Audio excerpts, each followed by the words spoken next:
value free. You'll get the entire Edgemaster painting system and 6 rollers, a $40 value, all for just $19.99. Here's how to order. To order Edgemaster, call 1-800-408-9889. That's 1-800-408-9889. So call and order today.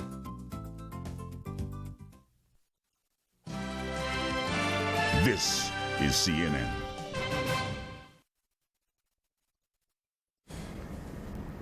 Good evening, everyone. America's markets reopened for trading today.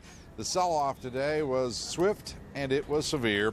The market's falling, in fact, to the lowest level since 1998. The Dow suffered its worst one-point loss ever today. It is now 24% below its all-time high, that making it an official bear market, defined as any market dropping from 20% or more.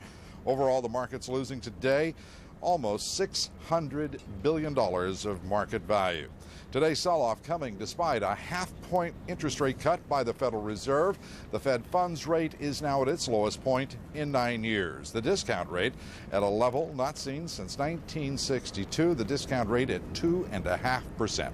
Still, the markets were open, and that the principal goal of this day, and a tribute to the thousands of men and women who worked diligently for days to restore phones, computers, water, and power to Lower Manhattan, to Wall Street, and specifically the New York Stock Exchange. A tribute to the American spirit, if you will, as several leaders told me on Wall Street this morning. Everyone coming together and demonstrating America's resiliency. Took an attack right at the financial capital of America and the world, and we're back. We've united as Americans to send a message to the world. America's back in business, and if you bet against America, you're dead wrong.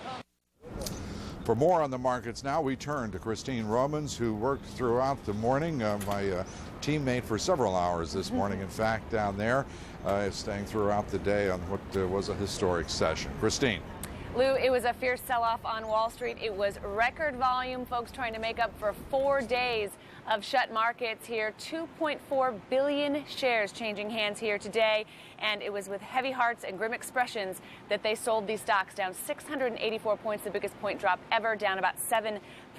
Dow Transport's down about 15%. Really, anything having to do with airlines got hit today. When you look at the Dow losers, you can see that in spades. United Technologies down sharply, warning on its 4th quarter, saying it could be 30 cents below views because of disruptions in the airline industries. Its Pratt & Whitney unit makes aircraft engines. Boeing, orders for airliners expected to slip. That stock down about 7 points. GM, 3M, and Honeywell also lower here. American Express, insurance companies, financial companies, all getting hit as well. American Express actually warning after the bell, saying that terrorist attacks will hurt travel and consumer spending in the 3rd quarter. We've got Microsoft, Home Depot, Disney, GE, all sharply lower. GE, in fact, the most actively traded stock here, it has already warned on its 3rd quarter because of the New York terror attacks. Defensive stocks were the real winners here. General Dynamics, Northrop Grumman up 12 points. Look at Raytheon up more than 6. It was on the most active list. That's 26% gain for Raytheon. A lot of talk about prospects of increased military spending. It's a group that traders on the floor and some analysts, Lou, are saying could continue to see advances in coming days. Lou? And Christine, as we pointed out, the most severe point loss ever for the Dow, but in point of fact, in percentage terms, not making the top 10 worst percentage declines in history. Okay. Christine, thank you. Christine Romans. Well, the NASDAQ today plunged 115 points. No record in that performance either in terms of percentage loss or point loss. Greg Clarkin has the story from the NASDAQ market site for us. Greg? And Lou, it was a day when 1 week ago what was considered routine and kind of taken for granted today seemed extraordinary to many people. The market's getting back up and running. And yes, the NASDAQ did sell off. It was down 115 points. That doesn't even rank in the top 10 in terms of point loss. It was down 6.8%. Again, not even in the top 10. 2.2 billion shares traded, not even close to top 10 in terms of volume. Now, the composite did finish at the lowest level since October of 1998. What we saw were a lot of the big cap technology stocks selling off today. If you take a look at a sampling of some of those, you'll see across the board weakness. And the travel stocks also sharply lower. Northwest Airlines, SkyWest, both losing about a third of their value. The online travel-related operations, Travelocity, Priceline.com, also suffering greatly. We did see a positive GameStop and some of the technology companies that specialize in various security areas, those did very nicely. Now let's take a look at those big caps, give you a sense of where they finished today. And we did see Intel, Cisco, Oracle, and Dell all posting losses on the day. Cisco Systems, in its case, it came back a little bit with just a 47-cent loss. So again, Lou, the composite sits now at the lowest level since October of 1998, but it was one of those days where a triple-digit loss really didn't faze a lot of folks. They were just really pleased to get back to the routine, and they didn't see a lot of those waves of selling that some folks expected after that initial wave. Lou? And Greg, as you say, a severe point loss on the day, but in point of fact, orderly, the session orderly throughout, and not certainly in the terms of the NASDAQ registering in the top 10, so that's something to be grateful for, in addition to the fact that the markets themselves opened today. Exactly. Well, if we can just point out, technically the NASDAQ held up very nicely. The system never appeared to be taxed, and things were incredibly orderly. Okay, and of course, I think it's also fair to point out the NASDAQ has suffered far greater declines than the New York Stock Exchange composite or the Dow Jones or S&P 500 over the course of the past year and a half as well. Greg, thank you very much. Greg Clarkin at the NASDAQ market site. This is, without question, a day that was anticipated with some considerable anxiety. The open this morning in question, frankly, leading into the end of last week, and some skepticism about whether these markets would open. Hillary Lane reports on what turned out to be a triumphant session. Flags in their hands, masks over their mouths, emptiness in their hearts. Workers make their way back to a very different Wall Street, arriving to hear that the Federal Reserve had moved to bolster confidence. 21 minutes after the hour, the Federal Reserve just hitting the wires here, announcing that they are cutting interest rates by 50 basis points. 5 minutes before the start of trading at the New York Stock Exchange comes the call to action. Today, America goes back to business. But at the 9:30 open, no rush to start trading. Instead, 2 minutes of silence. It was very emotional. When they sang God Bless America, there wasn't a dry eye in the trading room. The open, according to one trader, plays out like a script. Within minutes, the Dow has lost 130 points, the NASDAQ 108. Then as each of the major components opens, the Dow's slide worsens. Less than an hour into the session, down 629 points. Dozens of companies begin to buy back shares. At 11 a.m., Merrill Lynch President Stanley O'Neill walks among some of his relocated 9,000 employees. We're actually seeing more buying orders coming into the market, starting to give a little bit of balance to the market. 25,000 at 135. Before noon, the NASDAQ attempts a rally, but slips back. By midday, the markets remained near their lows. Traders said movement was so volatile that even the most seasoned investors didn't know what to expect. 1:24 p.m., the White House holds a news conference, and the markets resume their slide. Traders say because there's nothing new to build confidence. Just before 3 p.m., the Dow was off 720, the NASDAQ 114, and neither moves much from there. The heaviest volume ever at the New York Exchange, and the heaviest hearts. Hillary Lane for CNN Financial News, New York. If history is any indicator, today's losses will indeed be short-term. This is how the markets have reacted historically after other traumatic events. In 1915, the British ship Lusitania torpedoed. A short time later, the United States entered World War I. The Dow fell more than 4% after one day, off more than 7% after a week, but after 5 years, the Dow had gained 43%. Following the bombing of Pearl Harbor in 1941, the Dow lost 3%, losing 5% after a week. 5 years later, it was almost 50% higher. The Dow dropped 2% after Iraq invaded Kuwait in 1990, nearly 4% lower after a week. 5 years later, the Dow had risen 63%. And after the 1993 bombing of the World Trade Center, the Dow was down 0.5%. A week later, it was 1% lower, and after 5 years, the Dow had grown in history's most impressive bull market, 152%. So where do the markets go from here? We're going to turn to John Manley of Solomon Smith Barney and Roger McNamee of Integral Capital Partners to give us at least their views. And John, if I may, let me start with you. This sell-off today anticipated, if you will, What did you make of the day's session? It was orderly. It was never out of control. I think they were able to match up buyers and sellers, and I think the market is pricing in the unthinkable, which is what it's had to do for the last several days. And Roger, the NASDAQ held up well. The technology stocks that have been severely beaten, I certainly don't have to point that out to you. What do you make of the performance there? Lou, I was actually incredibly impressed by how well the systems worked today. And frankly, the whole thing turned out pretty much as the script would have suggested. Had the market closed for 4 days, clearly there'd been a lot of bad news, and clearly the economy was affected, so stock prices were going to be lower. But the fact that you could have record volume on the New York without a problem, that you could have a bad day on NASDAQ and have it, not be in the top 10 of history, not even the worst day of the year, I think speaks volumes about how appropriate your positive long-term attitude really is here. Okay. John, as you say, the markets were orderly. What can we anticipate from here? I think you're going to see a lot more volatility. I don't think anyone can say this was it, that it's over now. In fact, I can't give you any reason to say you have to buy it tomorrow morning on the opening, which is exactly what the market's pricing in right now. It's the short-term concerns that I think keep people from buying into what, as you pointed out historically, has been a reason to buy longer term. We have talked on Wall Street, and certainly investors concerned about what came to be known in the year 2000, the end of 2000 and 2001, the lack of visibility. Certainly visibility, it seems to me, has not been improved here, has it? It's been made worse. There's no question the consumer will be weaker, the economy will be weaker on a short-term basis. But then again, there are reasons for that the market can point to as being one-time in nature. Roger, visibility here, technology, it was absent before. What is it now? Well, actually, I think, Lou, you can see that the September quarter, which was already a write-off, is clearly going to be worse. And I suspect December and perhaps March will be difficult as well. I think the good news comes in that the country is being given something to focus on. And we're going to rebuild New York. We're going to rebuild the Pentagon. And I think, quite candidly, we're going to rebuild the national spirit in a really constructive way. So I expect a much sharper upturn when things finally do turn. So that, on a 5-year outlook basis, I think the market's going to be great. But I agree completely with John. The next few months are anybody's guess. But candidly, with stock prices at these levels, I'm not sure I'm as worried about it as I was, say, 6 months ago. Interesting. And with just a few seconds left here, Roger, let me ask you this. Your advice to investors, a lot of talk here about patriotic buying of stock.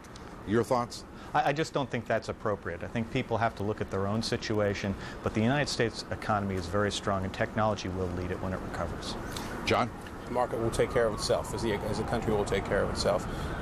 We need, I think, people to concentrate on other things, but realize there's a lot of potential and there's a lot of resilience in America. John Manley, Roger McNamee, thank you both for being here. Well, before the markets opened, the Fed cut the discount rate and the Fed funds rate by 50 basis points, and that half-point interest rate reduction certainly welcome, but its impact not easily assessed. And the European Central Bank also cutting rates. In fact, a great deal of coordination among central banks all around the world. And Tim O'Brien has that part of the story from Washington.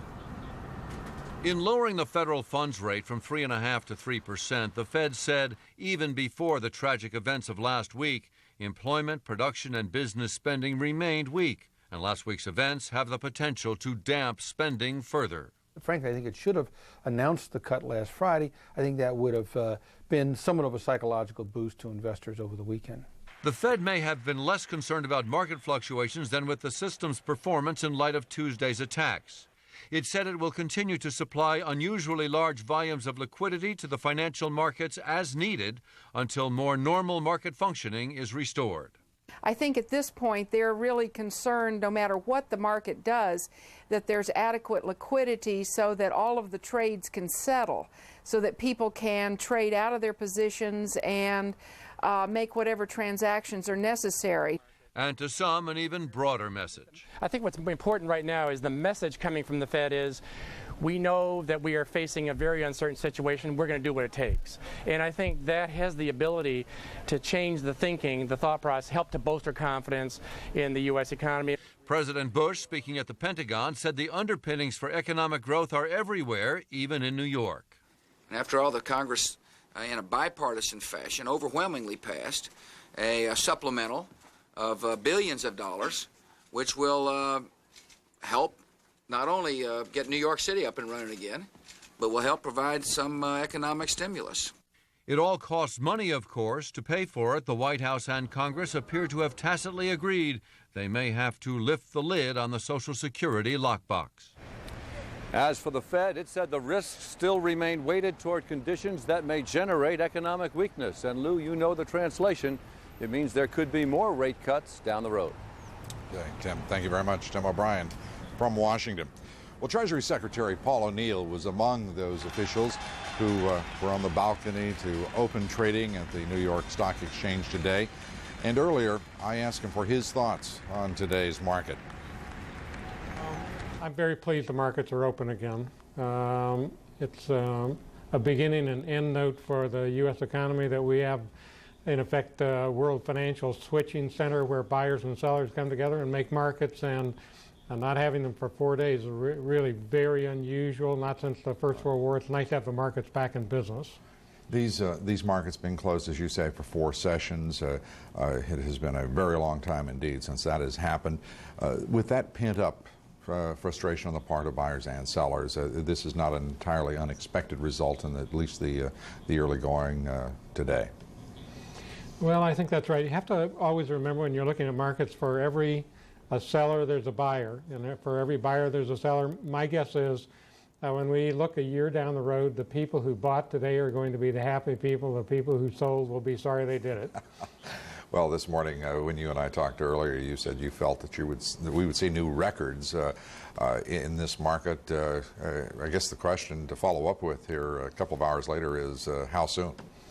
Well, I don't know. I think it's conceivable we could be approaching the tops on the Dow side in another 12 or 18 months. Well, no one knows for certain, but I think we've not retreated so far on the Dow side that we couldn't be looking at the records again when we get into the middle of the next expansion phase in our economy. The expansion phase of the economy, a lot of mixed views, obviously, in terms of where this economy is headed. The strength of this economy obviously ebbing going into the last month. We started to see some weakness in terms of the consumer that we had not seen. Is it your judgment that this economy is stronger than some would have it? Well, you know, I think those who saw weakness weren't paying any attention to the positive factors that continue to exist in our economy. And the last few months, I thought the positives outweighed the negatives, not by a lot, but by an amount, and that with the flow of funds that was going into the economy a week ago today, I would have said then, and I will say now, I think we're on the move back. We have a resilient economy. You know, the crops are still growing in the fields, and the people are still showing up in the factories, and the shopkeepers are out there. Even here in Midtown New York, you can begin to feel a quickening pace again. We'll get our act together. We're going to be okay. No recession? I don't think so.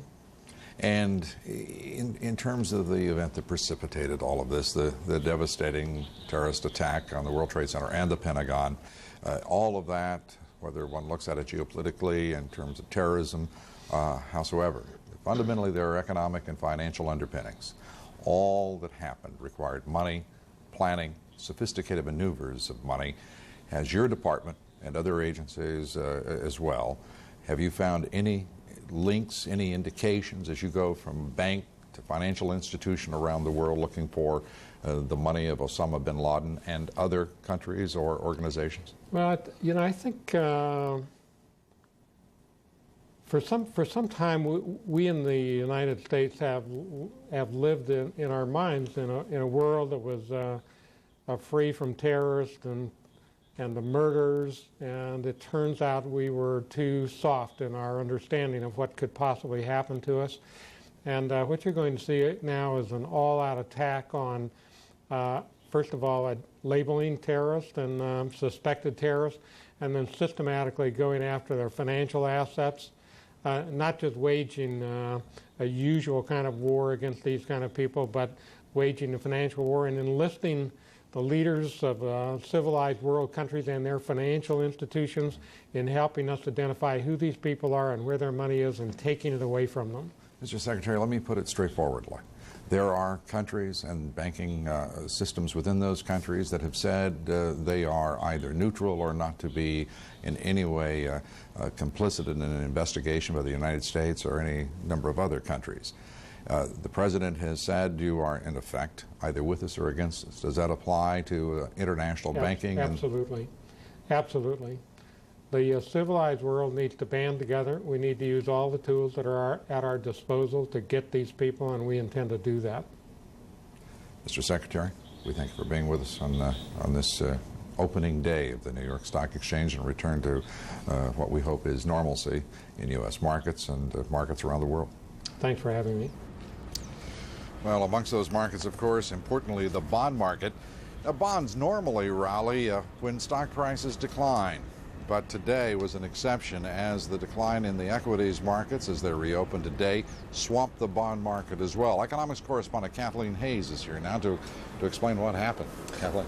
Hi there, Lou. And as we talked about last week, the bond market was already expecting the Federal Reserve to cut rates. Right. That's one reason why we didn't see bonds doing better, and in fact why we saw a bit of a sell-off. And when I say a bit of a sell-off, for example, the 10-year note down a half point, the yield back up to 4.61%. The 30-year bond, the long bond, down about 7/8 of a point, the yield at 5.41. Another reason people said is, stocks did poorly, but some people thought they would do even worse. Now, in terms of what the Federal Reserve did today, cutting its key rate by a half percentage point, it's not just what they did, it's what they said. The Fed said in its policy statement they will continue to supply an unusually large amount of liquidity to the markets as needed. That's important. They're going to stay very friendly. The Fed said that the economy was already weak in terms of employment, business investment, and spending, and in light of last week's tragic events, it could weaken more. Finally, in the directive, they left the door open to lower rates by keeping their focus on a worry about weakness in the economy. That's Fed speak for if we do anything next, folks, it's going to be another rate cut. In fact, a former Fed governor says that next rate cut could come at the next meeting in October. The Fed will undoubtedly then at least do another 25 to a 2.75% funds rate, or possibly, and hopefully, they'll do another 50 on October the 2nd. The Fed hasn't finished this process of easing. I want to look at a couple of other important markets. You might think that oil prices would be surging right now. Well, today they didn't. Light sweet crude fell some 72 cents. A couple of things happened. The U.S. asked OPEC to supply more oil to ease prices and help the U.S. economy after last week's attacks. Also, people are looking at the weak stock market as a sign the U.S. economy is going to weak. That means less demand for oil. In the currency market, the dollar has been pretty weak, but it did manage to advance today. The Bank of Japan intervened to stop the yen from rising. That means supporting the dollar. Japan's economy is so fragile. The last thing they need is a strong currency that would choke off exports. The dollar also managed to improve against the euro. Interesting that we saw the European Central Bank cut, the Bank of Canada cut, the Swiss National Bank, Lou. Everyone's jumping on board, but people said not too much growth anywhere, so actually those kinds of calculations didn't have too much to do with exchange rate movements today. Not much growth, but everyone looking for it. That's hoping, maybe. Yes. Yeah, thank you very much. Well, important to that growth, certainly in this country, will be consumer confidence, and there had been some signs of weakening in that consumer confidence. But as a result of these terrorist attacks, those fears of weak consumer confidence have heightened over the past several days. Casey Wyan now reports from Los Angeles that the impact may be overstated. Some called it patriotism, others therapy. Whatever the reason, many Americans went shopping over the weekend. At the Glendale Galleria, traffic returned to near normal levels after a sharp drop following Tuesday's terrorist attacks. We have all the confidence in the world, and we can't let them run our life. We have to live our life the same way that we were living before, because if we change it, then they're going to win. Well, I guess trying to get a break from everything, and just, I had to pull myself away from the television. Most retailers, including industry leader Walmart, report traffic returning to stores after a lull last week, but sales slightly lower. Reminders of the attacks are everywhere, from mall memorials to retailers collecting Red Cross donations. The tragedy brought back painful memories to the manager of this Sears store in Northridge, which closed for 10 months following the 1994 earthquake. Since Tuesday, sales here have been slower but are improving. The customer dictates when they want to come back into the marketplace. As soon as they have confidence again that in their jobs and in their safety, they'll be coming back in. It took 4 years for consumer confidence to recover following the Gulf War. Before the World Trade Center and Pentagon attacks, confidence was already at its lowest level in nearly 5 years. This time, economists expect federal money for rebuilding, military needs, and banking system liquidity will help keep cash in consumer hands. Anyone who wants to go into his or her bank branch and cash out their deposits, well, the only question they'll be asked, would you like it in 50s or in 100s? Several retailers report customers buying plenty of what they need, but not much of what they want. Consumer reaction to the terrorist attacks will be included in next week's Conference Board report on consumer confidence. That should provide a clearer picture of what long-term impact the terrorist attacks will have on consumer spending. Lou. All right, Casey, thanks very much. Casey Wyan tonight from Los Angeles. Well, consumer confidence only one of the challenges now facing this economy. Chief Economist John Lipsky joins us now and has a perspective on this. As always, John, good to see you. Are you encouraged at all by some of the upswelling of national pride, some of the contrarian views now following those terrorist attacks? Well, of course, I'm sure that has been the response of government at all levels, local, state, and national, has been very effective, and I'm sure that will be helpful going forward. How concerned are you about the prospect of recession? Oh, quite. And not because of the events of last week. Right. The economic impacts will be relatively short-lived. More concerning has been the slowdown in income growth and the drop in consumer confidence that you mentioned earlier. It seems very likely that we're going to have a decline in GDP in the third quarter. A decline in GDP for the third quarter. That makes the fourth quarter very important in your forecast. Yes, it does. With the classic definition of 2 consecutive quarters of decline. What do you think about that? We think, again, in the fourth quarter we're going to have another contraction in GDP as we get a knock-on effect from slowing consumer spending and a new round of cutbacks on the corporate side. Treasury Secretary O'Neill today told us that he believes that we're going to see records set in this market over the next 12 to 18 months. He believes that we're going to avoid recession. You just think he's flat wrong? Well, I hope he's right, but it seems to us that in the near term we're going to, a negative quarter this quarter seems almost inescapable. It seems very likely that next quarter will be similar, but we're getting strong policy action. Just as we think that the economy is dropping in the current time, the recovery is going to be sharper. When you talk about strong policy action, we're talking about 8 consecutive interest rate cuts, 3 intermediate cuts. We're talking about tax rebates. We're talking about energy prices that are remaining under control. I don't know if we should put that under policy. But we're also talking about what appears to be a large fiscal stimulus to this economy through resulting from these terrorist attacks. It seems likely that that's going to be part of the response. But the Fed's not over yet. And given the normal lags with monetary policy, we should be feeling the effects in the coming months of the actions the Fed's already taken. We'll be feeling more next year based on the action that we think they're likely to take in the coming months. Add to that fiscal spending, and that starts to put together a potent brew for the second half of next year. Your forecast capped in terms of GDP growth for the year 2001. What percent? For 2001, it looks to us like we're going to be basically flat, just up slightly for the year. And the unemployment rate? Unemployment rate this year and next is probably going to peak something between 5.5% and 6%. Did you get the feeling tonight that I'm resisting your recession forecast? I do indeed. It's always great to have you with us, John Lipsky. Thank you very much. Lou. Well, as we turn to the matters of the economy, they made their way by water, by ferry, by land, and they drove and walked all the way to the nerve center of American capitalism today. We will have that story next.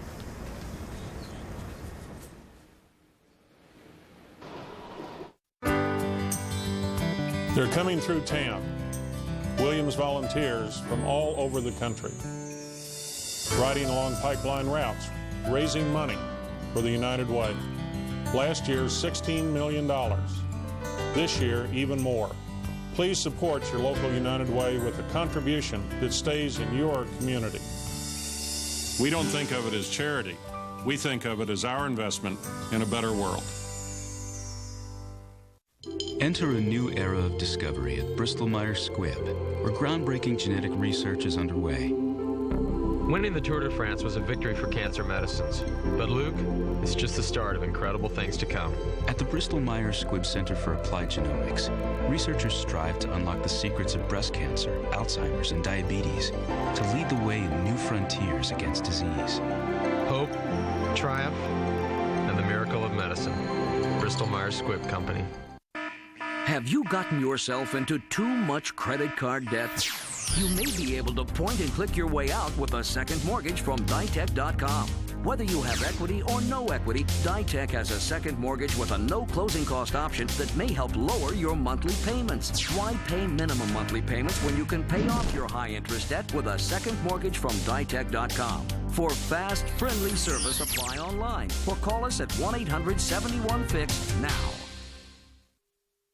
Closed captioning for this program has been provided by Verizon Communications. The search for life and loved ones continues as President Bush promises victory against terrorism. For complete coverage, stay with CNN. You've got hundreds of channels to roam and all the premium entertainment you want, right? Yeah. Well, what do you want? An entertainment guarantee? Yeah. Good, because Showtime Unlimited gives you 200 exclusive movies every month, guaranteed. 50 very original shows, guaranteed. 10 channels, just $10.99. Yeah? Yeah. Call now for the best value on Dish Network, guaranteed. Okay. If I look happy, it's because I've got a super night's sleep in my Craftmatic Monaco adjustable bed. I'm also delighted because of the free TV I received. You can get a free 25-inch color TV with the purchase of any Monaco adjustable bed, too. Just call toll-free to receive this free TV certificate by mail. Call to have your free 25-inch color TV certificate and complete details about Monaco mailed to you right away. Call 1-800-514-8181. This is CNN. And as of now, these are the very latest developments. President Bush today naming Osama bin Laden as the prime suspect in last week's attack. He says the United States wants to capture Osama bin Laden now, in his words, dead or alive. The president meeting with military officials at the Pentagon today, talking about details for activating the 35,000 reservists who will be called up to help secure the skies and protect American cities, homeland defense. Secretary of State Colin Powell now says he's pleased with the international community's support and its pledge to fight terrorism around the world. The Secretary of State says he's trying to assemble an anti-terrorism coalition that will have many parts to it, including legal, intelligence, and, of course, military. Well, while traders and analysts are making their way to the New York Stock Exchange today, rescue crews, of course, were working to pick up the rubble that was once the World Trade Center. It has been several days since anyone now has been found alive, but emergency workers have not given up hope. We join Gary Tuckman now in Lower Manhattan. He has more for us on the search and rescue effort there. Gary? Well, Lou, when we first arrived in New York, we were told almost immediately by rescue workers that 5 survivors had been found. 5 survivors within the first 14 hours. Based on that, we and they, the rescue workers, thought we'd hear more good news, but it hasn't come. Here are the distressing numbers. 4,957 people are still missing in this rubble right behind me, and no people have been found alive since early Wednesday morning. It is believed that if there are survivors, they are under the World Trade Center complex. There are 6 levels below the complex, stretching a total of about 120 feet. Most of those levels have been explored and no survivors have been found. Earlier today, a car was found down there. A rescue worker saw someone in the car. It turns out it was someone who was killed during the disaster. It was very disappointing. But much of the underground area hasn't been explored, and the reason is it's too dangerous for rescue workers to go down there. We are told that there's a reasonable expectation a rescue worker could go down there and not get hurt or be killed. They would try it. The problem is the contrary is true. There's a reasonable expectation they would be hurt or killed, and it's too dangerous, the rubble's too precarious, and there's much of the area they can't get to. That is the fear right now, that people could have survived for days and that they'll never be recovered. Lou, back to you. Gary, thank you. Gary Tuckman.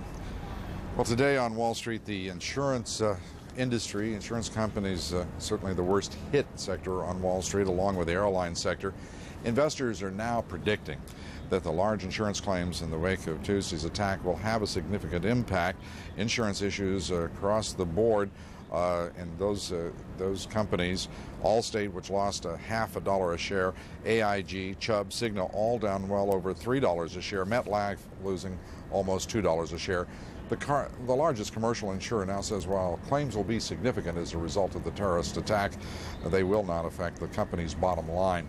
We are joined now by AIG's chairman and chief executive officer, Maurice Greenberg, and Hank, it is good to see you. Good to see you, Lou. I know these are difficult times. Your offices, just a few blocks from the epicenter of this devastation. Your employees, your company, what shape are you in? We're in pretty good shape. We're going to occupy our building again tomorrow. We were fortunate. We only had 2 casualties. We had about close to 100 people at the Trade Center, and 2 didn't get out. That, in the wake of this disaster, while it is, of course, devastating, I know, for you to lose anyone. It's terrible. That is very fortunate indeed. In terms of those other companies and the other lives down there that have been lost, the claims against insurance companies will be massive.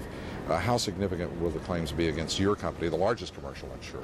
Lou, it's very hard to predict the ultimate claims. Right now, we put an estimate out of approximately $500 million. Probably will go higher than that. But AIG is a AAA rated company, close to $50 billion of net equity. So from that point of view, it will not be devastating. But the loss of lives is a tragedy. You can't measure that in money. And as we know, following the bombing in 1993, a lot of litigation followed that, a lot of discussion over various clauses in those contracts and subsequent claims for compensation. This time, much is being made of the issue of an act of war as a waiver of the liability of insurance companies. What is your company, your position on that? I think any company that tries to escape liability by invoking the war clause is just out of step. It is not an act of war. It's a terrorist attack and will be covered. Our company will obviously do that. And I'm sure that most, if not all, companies will. On the question of liability, though, I would hope that we can have one jurisdiction to handle this rather than have the trial bar begin to make hay out of this. And there have been discussions today with officials in the Treasury Department and a number of other companies to see if that can be handled. Expedite claims, the payments, and avoid this circle of litigation. Well, the federal government, to the credit of the Bush administration, has moved to expedite those claims for benefits for the survivors and the families of the victims claimed in this attack. So that would be a very happy... It'd be the best way of doing it. Okay. Yeah. Hank Greenberg, as always, good to have you with us here. Good to see you, Lou. Hank Greenberg, AIG. And the last several days, of course, difficult for everyone. Rescue workers combing the rubble still for signs of life. We'll have the latest for you throughout the evening here from Ground Zero. These difficult days, difficult for all of us. For New Yorkers, however, a specific and a very, very sharp pain and mourning and anger. We want to take a look now at the struggles of the rescue workers and all of the people who have shared that pain over the last several days. I can't sleep. I hear planes, I jump out of bed. And what's your reaction to going back to work today? I'm nervous, just like everybody. Wearing my sneakers just in case I have to do any walking or running today. I'm sure, like everyone else, I said my prayers before I left. It's pretty mixed emotions. I lost a lot of friends, a lot of coworkers, a lot of people. Your life goes on. You gotta get moving. I can't wait to get back and start trading. Thank you. We need you to do the things that you've been doing. We need you to start trading again. I don't understand what you do, actually.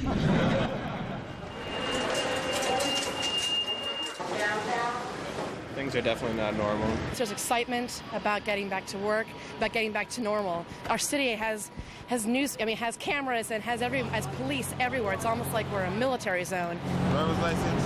It's like everything else. When times are bad, now something like this, all of a sudden security will be tightened. And then, when nothing happens for a year, then it's lax again. When they have to worry, they worry. And then, things are like, okay, it's okay. But it's never going to be okay. They just had a bomb scare, and I had to walk. And to see this is just awful for the American people. We're in trouble.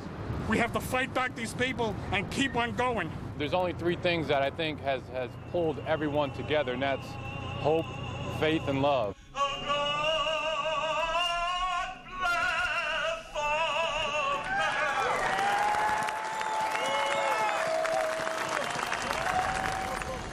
Well, certainly principal amongst those achievements today, reopening the New York Stock Exchange, reopening the equity markets in this country.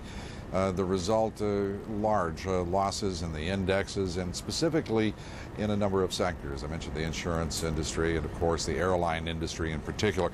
In fact, airline stocks simply collapsed today. Some $6 billion in market cap were erased. The industry already suffering in what was a slowing economy, struggling now simply to stay solvent after this devastating terrorist attack and the curtailment of flights and the shutting down of airports.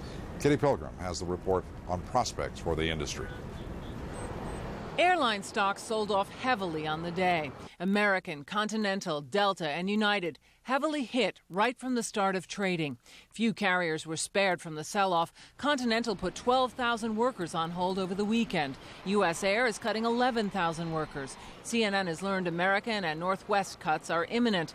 Continental's Gordon Bethune predicts 100,000 job cuts in the industry. The 3-day shutdown, we estimate, caused the loss of more than $1 billion. It's a staggering amount. That's $15 million an hour. The airline industry is a very fragile industry. They operate normally on very razor-thin margins, so any disruption of service sends the airlines into a tailspin. Delta Airlines is calling for government help. They wouldn't want the airline industry to be the first economic casualty of this war. U.S. Transportation Secretary Norman Mineta will meet with airline industry leaders in the next few days. The House initially voted down a package of aid and loan guarantees totaling some $15 billion. But the Bush administration says it is open to some kind of help for the industry. These are the kinds of subjects that we will talk with the Secretary of Transportation, with the airline industry, and as importantly, with members of Congress. Congress must be involved. At Newark Airport, Senators Torricelli and Corzine were calling for more federal help. And I think that's actually a cost of government. It's a cost of all of us to make sure that our system works. And so I will personally be supportive of federal activity to make sure that our security measures are consistent. U.S. Transportation Secretary Norman Mineta is meeting with industry leaders early tomorrow. There has been no decision, we're told, on the size of the package. But, Lou, it's interesting because the estimates are ramping up.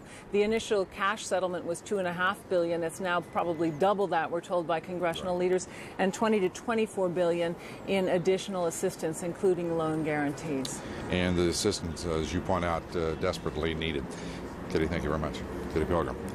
Well, the president is, as we have reported to you, calling Osama bin Laden the prime suspect in last Tuesday's terrorist attack. He now says the United States wants to capture bin Laden, dead or alive. We are now joined by the former Secretary of State, Madeleine Albright, to discuss what our expectations should be and the prospects for success in soon capturing bin Laden. Good to have you with us. And good to be with you, Lou. We want to turn first and foremost to this war. It's a new war. It is, as the president said, going to be a long war. How soon should we expect, in your judgment, some success in that war? Well, I think we have to be patient, Lou. It's a very difficult war. A lot of attention was paid to it when we were in office, and we added a lot in terms of security and trying to go after Osama bin Laden, and it is not easy. And I think the most important point here is to understand that this has to be a sustained effort by the United States and the coalition that Secretary Powell is putting together, and to understand the difficulty of pursuit of this man who can hide.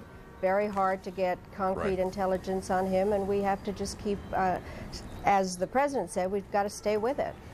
The President has made it clear, this administration has made it clear that there is a world now that is either with us or against us, and that extends not only to military, geopolitical issues, but as Treasury Secretary Paul O'Neill revealed today, it goes to the international banking system, the international financial system, and this country is insisting on cooperation from every nation state in tracking down these capital flows. What do you think?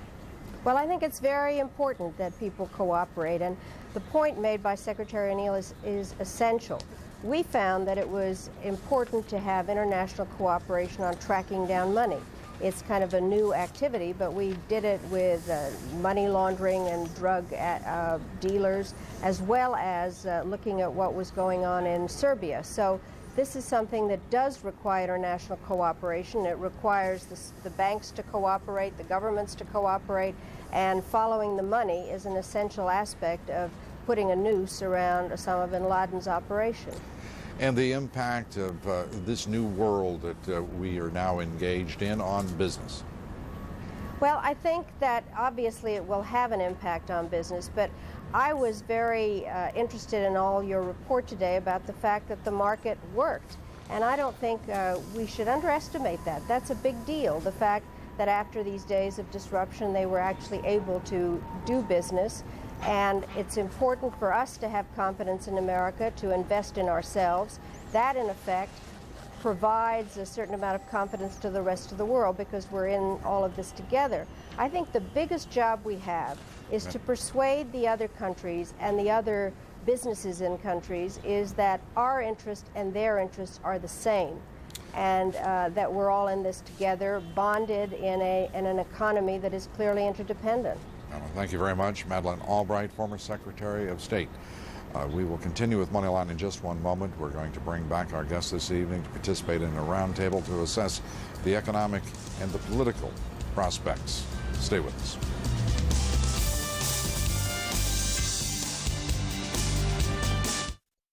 Enter a new era of discovery at Bristol-Myers Squibb, where groundbreaking genetic research is underway. Winning the Tour de France was a victory for cancer medicines. But Luke, it's just the start of incredible things to come. At the Bristol-Myers Squibb Center for Applied Genomics, researchers strive to unlock the secrets of breast cancer, Alzheimer's, and diabetes to lead the way in new frontiers against disease. Hope, triumph, and the miracle of medicine. Bristol-Myers Squibb Company. AT&T's broadband technology can carry your company's voice, video, and data around the world at speeds over 2 billion bits per second.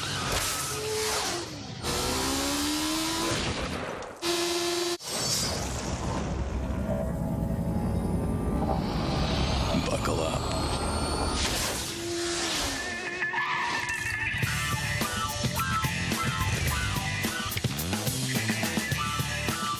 If you are seeking someone you believe to be missing from the attack on the World Trade Center or the Pentagon, log on to cnn.com/missing to submit a photograph and description.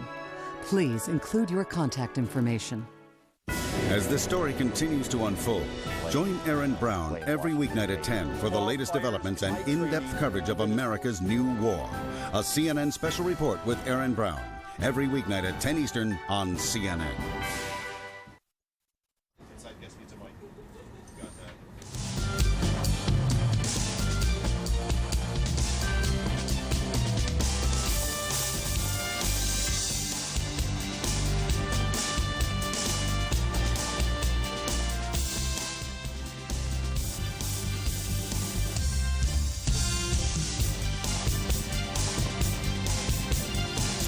The Dow Jones Industrial Average, as we reported to you, suffering its worst point loss ever in percentage terms, however, not making even the top 10.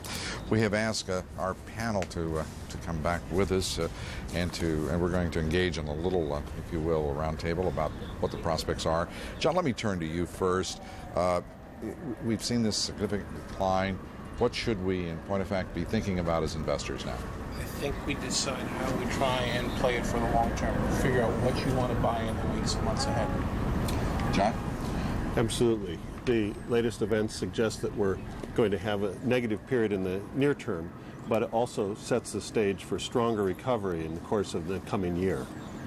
Okay, and as you've talked about the prospect of recession here, is there a defensive stock strategy? I'm forcing you to buy into this the recession forecast by Mr. Lipsky. Do you believe that there's an appropriate defensive strategy here? I think there is, but only for a while. I mean, these things tend to get better. One of the things that pushes things down over the short term, but from that, I think as John is alluding to, you tend to get a rebound. And it's going to be an interesting timing mechanism to know exactly when to be in and when to be out of these things. Well, Roger McNamee always knows when to be in and out. Roger, your thoughts? The key thing, Lou, is that I think we now have a sense of how long we have to wait, which is to say sometime in the next few months, the economy is going to be fully reflected in the market. And then the only uncertainty out there will be the political side. And that, to me, is unknown. But the one thing I know is that we will reemerge from this very, very strong. And so in my sector, technology, I think that the risk of buying is now quite low because everybody understands the bad news. Kathleen Hayes, if we may go to you, your thoughts here? Well, Lou, I guess the thing that people are saying, I think, pretty unanimously among economists is that between the Federal Reserve cutting interest rates, the federal government just going pedal to the metal with fiscal stimulus in the form of rebate checks we've already got, tax cuts, and now a lot of money that they're going to have to spend to get the infrastructure built again and many other things. Many people say that the economy will be growing again after the first of the year. Some people think it could happen earlier. For now, we're probably in recession. But if you're looking 6 months down the road, many economists say the economy will be functioning again, and maybe that does favor the stock market over bonds. Christine Romans. Near term, Lou, they're going to be tallying the devastation on what it means for corporate America. We heard from United Technologies, American Express today. Folks are going to be looking at every single corporate release to try to figure out just what the damage is on the bottom line. Greg Clarkin. Well, the traders we spoke with today said their main concern right now is how long a period of unsettledness will this event kind of create for investors? What type of psychological impact will it have? We got through trading today. That was a big plus. No glitches to the system, but still a lot of folks looking for kind of a prolonged period of unsettledness as this works its way through the system. Thank you, Greg. Let's complete the circle by going back to where we began. John Manley. Well, I think you have to realize that America doesn't start wars, but America tends to win them or win conflicts. And that's why you have the records that you were talking about with some of those incidents in the past. I think you have to take a long-term view on this sort of thing. We're still a resilient country. We're a country that's being tested, but I think we are a country that won't be found to be wanting. Thank you. And thank you all. Thank you, John.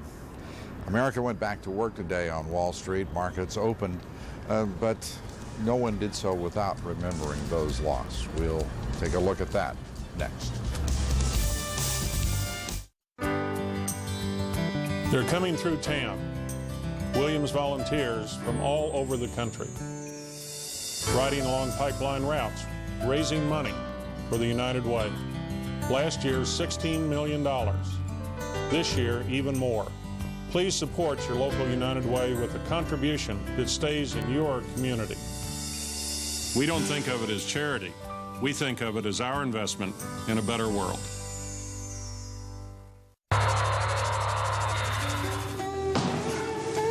What kind of rooms you got? King size. You got room service? Donuts and coffee. Got entertainment? All rooms have every movie ever made in every language, anytime, day or night. How is that possible? This is the technology that makes it happen. This is Riding the Light. Quest. In the next 15 minutes, a new look will go from outrage to all the rage. A simple song can define a generation. In the next 15 minutes, start cooking. Get hot-wired. Shift into fifth gear. Now, lifestyle news that fits your ever-changing life. So you know an enduring trend from a passing fad. In the next 15 minutes, CNN Headline News, real fast.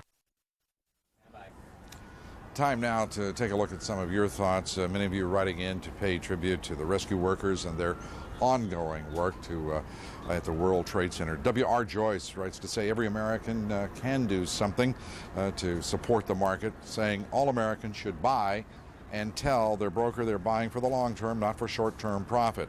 Well, indeed, W.R. Joyce, you're right if they are indeed buying for the long term. Judy Abbey in San Diego, California, writing to say she's buying stock in America and suggests we all do the same. Writing to say what would happen if every American bought stock in their favorite company this week.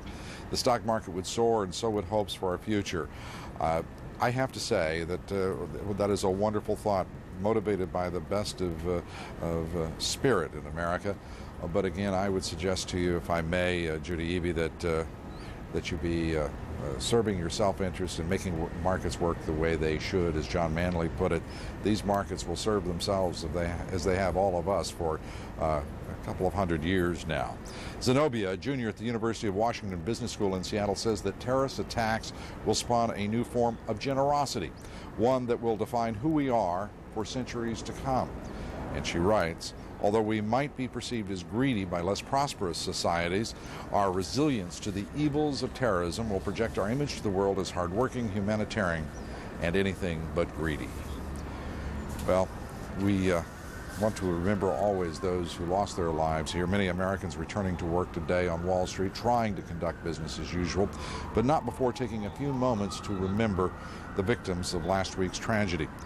Let's take a look now at how Americans paid their respects on the trading floors of Wall Street and around the country.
Dick Grasso was very gracious enough to give us space here at the New York Stock Exchange.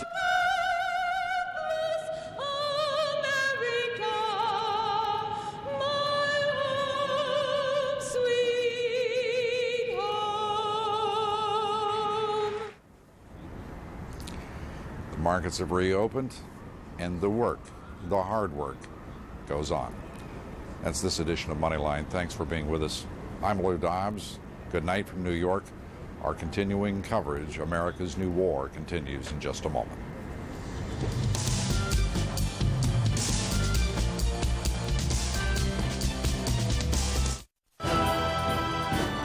Bringing you the latest reports as events unfold in America's New War. Stay with CNN.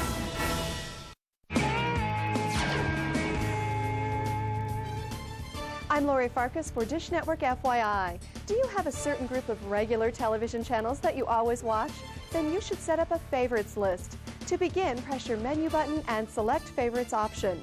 You can create and change the list yourself, adding and removing channels as you wish. When you make your list active, your program guide displays only the channels in that list. There are many ways to customize favorites to suit your needs. Medicare medication coverage. Are you having difficulty using inhalers or mixing your breathing medications? Do you use Proventil or Albuterol, Atrovent, Combivent, or other breathing medications? Did you know that if you qualify, Medicare covers breathing medications that are already premixed? To find out if you qualify, call us at Med4Home. Call toll-free 1-800-403-3609. Are you one of the millions of American males who would like increased sexual energy? If you've been considering Viagra as a solution, consider something different. All-natural Enerx. Clinical studies show various ingredients of Enerx enhance sexual energy, increasing desire, performance, and satisfaction. Enerx is all natural with no side effects. With Enerx, you'll feel the increased energy within minutes and with no chemicals. We're so sure you and your mate will be completely satisfied. We'll offer you a 30-day, no questions asked, full refund. Enerx stimulates sexual energy by expanding the blood vessels, causing increased blood flow to specific areas of the body. Unleash the power of Enerx now.